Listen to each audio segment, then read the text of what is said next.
Men size şol Narcan Müzefferova diyen ayal hakkında gürlemek isleyen. Mehribani ildeşler, mehriban vatandaşlar, şol ayalı hiç mınınman. Ol kezzap. Bizim dilimizde yönü maşinik değil yerli kız. Maşinin barıp yatanı şol. 95. 96. yıllarda ol. Karz alıp hem kimden $10.000, $15.000, $20.000 pul karz alıp, öy kurup, toy edip, ondan sonra pulunam, iyirin pulunam berme, kaçıp Amerika'ya giden adamların biri. İndi olsa hazır çeysini olan olup, aktivist olan olup gören. Bu yalan. Siz inanmayın şol ayala.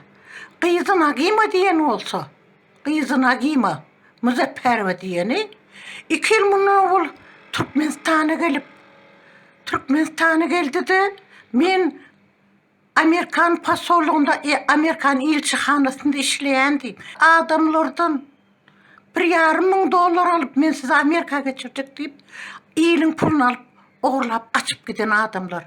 Ne için vatandaşlar, bileyen adamlar ortaya çıkanak.